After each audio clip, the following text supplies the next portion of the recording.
सविता बसची वाट पाहत उभी होती. दामू स्कूटरवरून जात होता. तिला पाहिल्याबरोबर त्याच्या डोक्यात कुठेतरी चांदीची घंटा किणकिणली.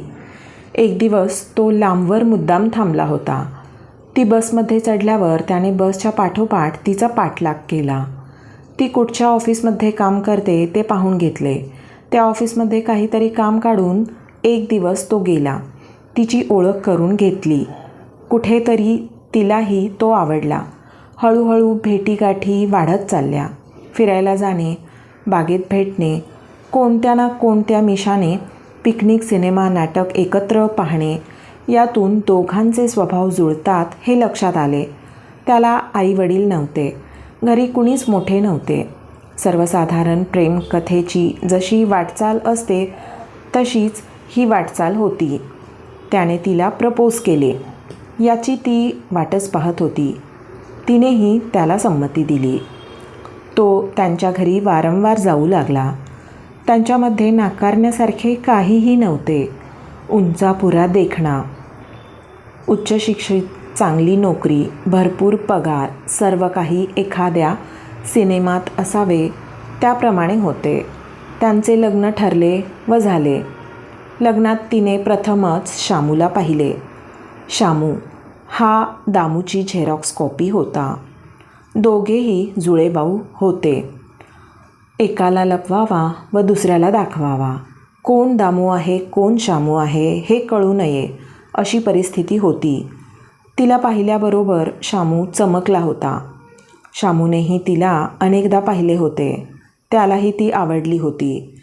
ती आपल्याला कधीही पसंत करणार नाही याची त्याला कल्पना होती.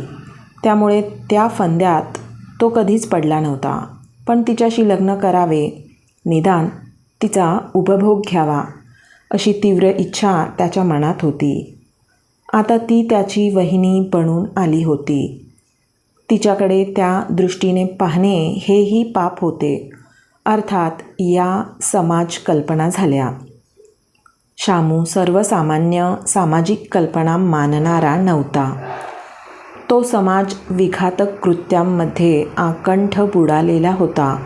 चोरी, खून, दरोडा, शिंदळकी, नशाद्रव्यांचा व्यापार हा त्याचा जीवन व्यवसाय होता. थोडक्यात तो एक नामचीन गुंड होता. आपल्या धंद्यामध्ये तो दादा होता. थोडक्यात शामू व दामू ही दोन टोके होती. जुळी मुले झाल्यावर त्यांच्या आईवडिलांना अत्यंत आनंद झाला होता. दोघांनाही वाढवताना अर्थातच त्यांची धांदल उडत होती. शेजाऱ्यांना शामू कोण, दामू कोण हे ओळखताना गोंधळ उडत होताच, परंतु त्यांच्या आईवडिलांनाही पटकन ओळखताना गोंधळ उडत असे. हळूहळू ते जसे मोठे झाले तसतसा त्यांच्यातील फरक लक्षात येऊ लागला.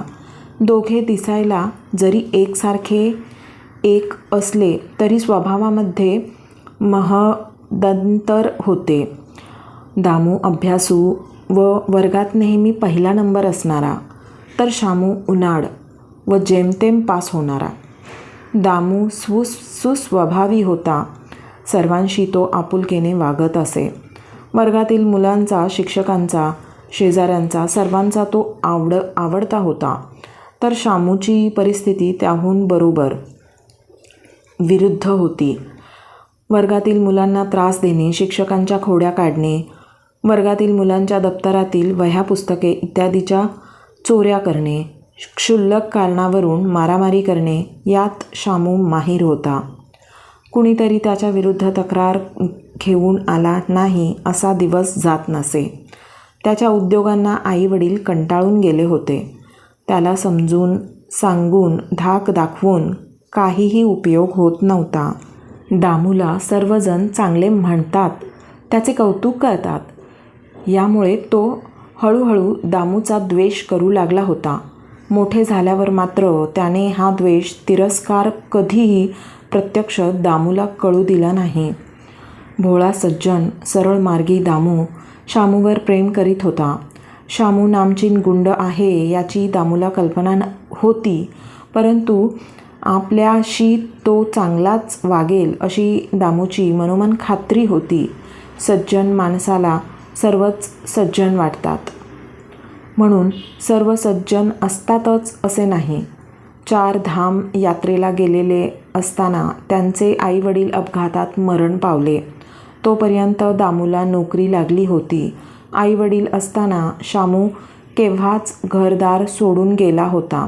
आईवडिलांनी आपल्या शामू नावाचा कुणी मुलगा आहे हे विसरण्याचा प्रयत्न चालवला होता. शामू नावाचा आपल्याला कुणी मुलगा नाही अशी ते आपल्या मनाची समजूत घालीत असत. शामू पोलिसांच्या काळ्या यादीमध्ये होता. काही प्रकरणांमध्ये तो सापडला होता.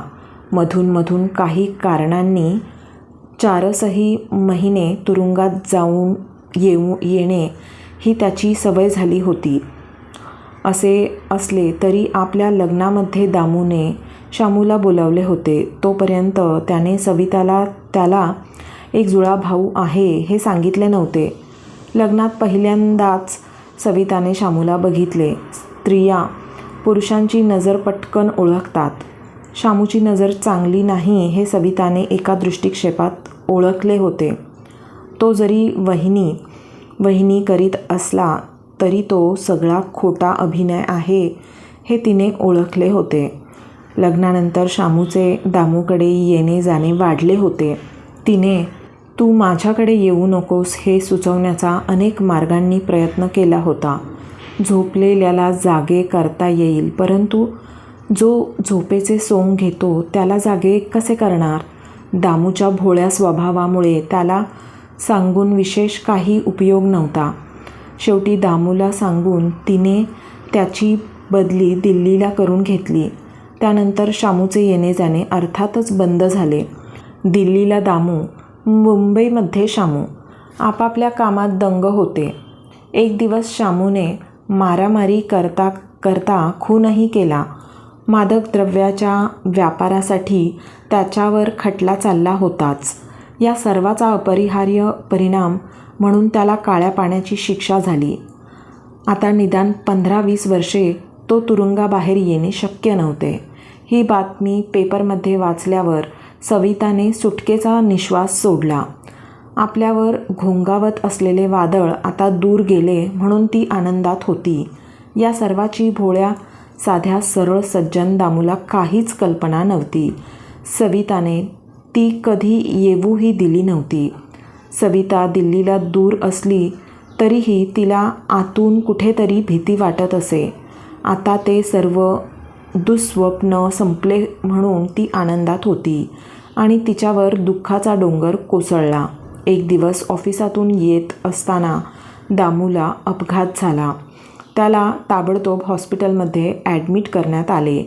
अपघातात त्याच्या हृदयावर मोठा आघात झाला होता.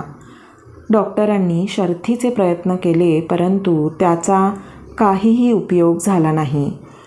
प्रेताच्या डोक्यावर चादर ओढून ते बाहेर आले.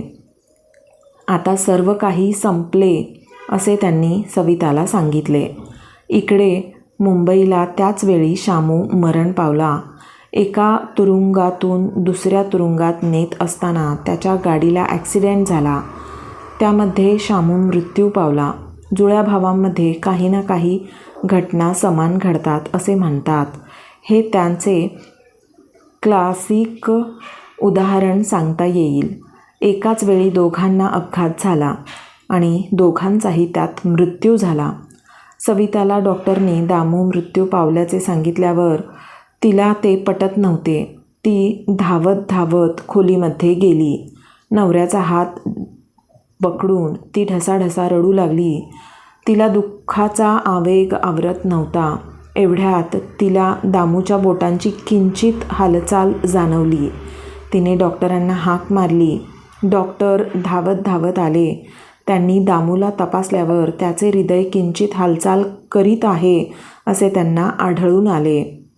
त्यांनी भराभर सिस्टर्सना बोलवून घेऊन वैद्यकीय उपचार चालू केले.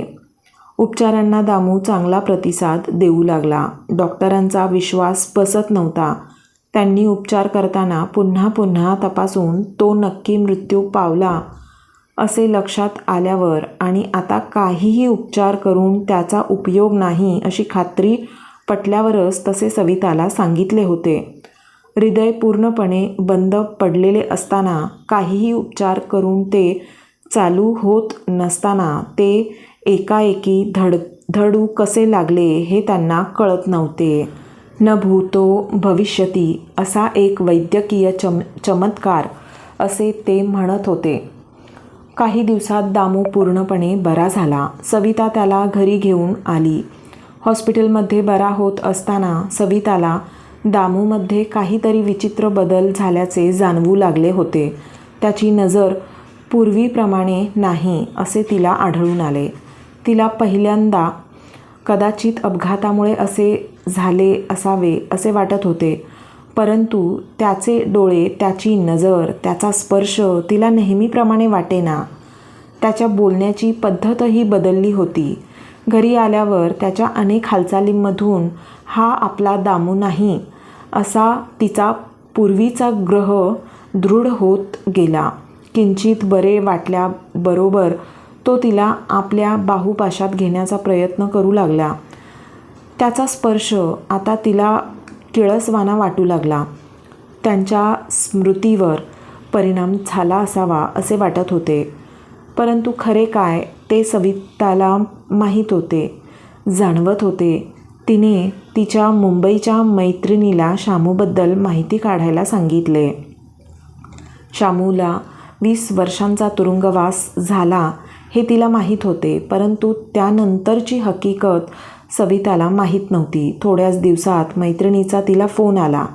ज्यावेळी दामूला अपघात झाला त्याचवेळी तिकडे शामूलाही अपघात झाला आणि त्यात शामू मरण पावला हे तिच्या मैत्रिणीने तिला कळवले. हे कळल्यानंतर सविताची खात्रीच पटली. तिचा दामू मरण पावला होता. हा जो कोणी होता तो दामू नव्हता. कसे कोण जाणे, परंतु शामूने दामूच्या शरीरात प्रवेश केला होता असा तिला जो संशय होता त्याची आता खात्री पटली होती. इथे दिवसेंदिवस दामू झपाट्याने बरा होत होता. सविताला केव्हा कवेत घेऊ असे त्याला झाले होते. तिचा उपभोग घेण्यास तो आतुर झाला होता. त्याच्या दृष्टीमध्ये ते सर्व दिसत होते. सविताला तर त्याचा स्पर्शही नकोसा होता. तिला ते जाणवत होते. जे कळत होते ते इतरांना कळणे शक्य नव्हते. दिवसेंदिवस दामू की शामू तंदुरुस्त होत होता. एक ना एक दिवस तो आपला उपभोग घेणार हे तिला कळून चुकले होते. त्याची तिला किळस वाटत होती.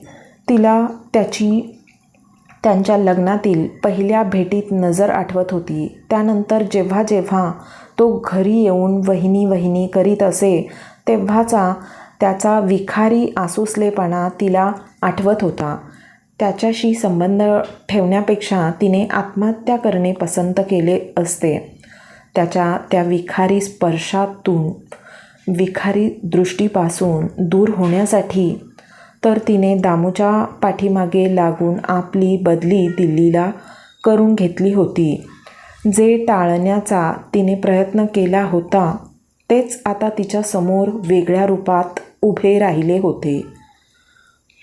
प्राप्त परिस्थितीमध्ये त्याला टाळणे जवळजवळ अशक्य होते. दामूच्या नोकरीमध्ये तो किती यशस्वी झाला असता माहीत नाही. त्याची तिला पर्वाही नव्हती. शेवटी तिला स्वतःला वाचवण्याचा एकच मार्ग दिसत होता. एक स्वतःला तरी संपवणे किंवा त्याला तरी संपवणे. तिने दुसरा मार्ग निवडला.